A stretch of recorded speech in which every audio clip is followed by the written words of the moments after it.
এই মুহূর্তে আবহাওয়ার গুরুত্বপূর্ণ খবর। আবহাওয়ায় বড়সড় পরিবর্তনের সম্ভাবনা। দক্ষিণবঙ্গে বৃষ্টির ঘাটতি বেড়েই চলেছে। অন্যদিকে রাজ্যের উপরে থাকা মৌসুমী অক্ষরেখা ক্রমশ সরে গিয়েছে বাংলা থেকে, যার জেরে বৃষ্টি কমেছে দক্ষিণবঙ্গে। হুড়মুড়িয়ে বাড়ছে তাপমাত্রা। আপাতত শুক্রবার পর্যন্ত ভারী বর্ষণের কোনো সম্ভাবনা নেই। আজ বুধবার মহরমের দিন বিক্ষিপ্ত বৃষ্টির সামান্য সম্ভাবনা রয়েছে। আজ ও আগামীকাল বৃষ্টি রাজ্যে কিছুটা কম থাকবে, তবে বঙ্গোপসাগরে নিম্নচাপ তৈরির সম্ভাবনা প্রবল। আগামী 19শে জুলাই শুক্রবার উত্তর পশ্চিম ও পশ্চিম মধ্য বঙ্গোপসাগর এলাকায় নিম্নচাপ তৈরি হবে। মূলত এটি উত্তর অন্ধ্রপ্রদেশ ও দক্ষিণ উড়িষ্যা সংলগ্ন উপকূলে অবস্থান করবে, আর এই নিম্নচাপের প্রভাব পড়বে গাঙ্গেয় পশ্চিমবঙ্গে। এই নিম্নচাপের প্রভাব দক্ষিণবঙ্গে তুলনামূলকভাবে বেশি পড়বে, তাই সপ্তাহান্তে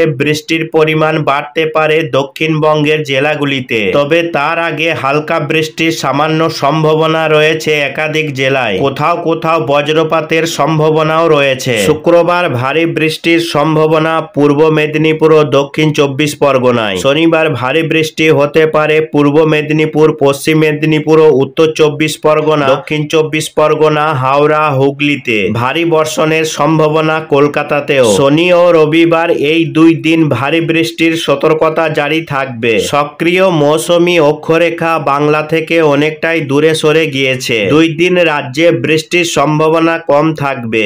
উত্তরবঙ্গেও বৃষ্টির পরিমাণ ও ব্যাপকতা কমবে। পরিস্থিতি কিছুটা উন্নতি হতে পারে উত্তরবঙ্গে। রবিবার থেকে ফের বৃষ্টির পরিমাণ বাড়বে উত্তরবঙ্গে। প্রায় প্রতিদিনই যেন বদলে যাচ্ছে আবহাওয়ার গতিবিধি। আপাতত সপ্তাহের শেষ দিকে দক্ষিণবঙ্গে বৃষ্টির পরিমাণ বাড়বে। কয়েকটি জেলায় কোথাও কোথাও ভারী বৃষ্টি হতে পারে। আজ থেকেই কমতে পারে উত্তর ও দক্ষিণবঙ্গে বৃষ্টির পরিমাণ, এমনটাই পূর্বাভাস দিয়েছে আলিপুর আবহাওয়া দপ্তর। হাওয়া অফিস জানাচ্ছে দক্ষিণ উড়িষ্যার নিম্নচাপটি ক্রমশ সরে ছত্তিশগড় ও বিদর্ভ এলাকায় অবস্থান করছে। এদিকে মৌসুমী অক্ষরেখাও বাংলা থেকে আরো দূরে সরে গিয়েছে। বর্তমানে মৌসুমী অক্ষরেখা গোপালপুরের উপর দিয়ে গিয়ে মধ্য বঙ্গোপসাগর পর্যন্ত বিস্তৃত।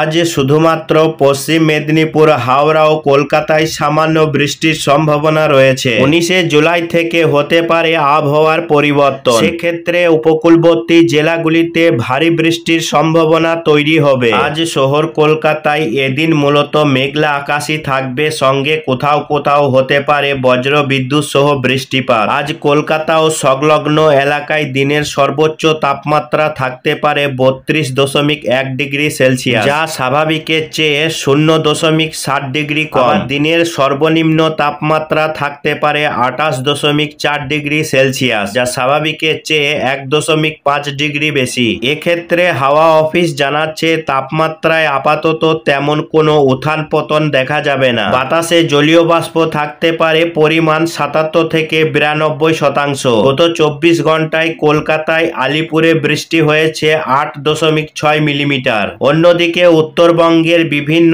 জেলায় বিগত বেশ কিছুদিন ধরে চলেছে ভারী থেকে অতি ভারী বৃষ্টি। সেই দিক থেকে এদিন আবহাওয়ায় পরিবর্তনের ইঙ্গিত দিচ্ছে হাওয়া অফিস। উত্তরবঙ্গে বুধবার থেকে বৃষ্টির পরিমাণ কমতে পারে, তবে শনিবার থেকে আবারও বৃষ্টি বাড়বে উত্তরবঙ্গে। সেই দিক থেকে এদিন আবহাওয়ায় কখনো ঝমঝমিয়ে বৃষ্টি তো কখনো চড়া রোদ। গত কয়েকদিনে কলকাতা সহ দক্ষিণবঙ্গের জেলাগুলিতে আকাশের হাল খানিকটা এইরকম।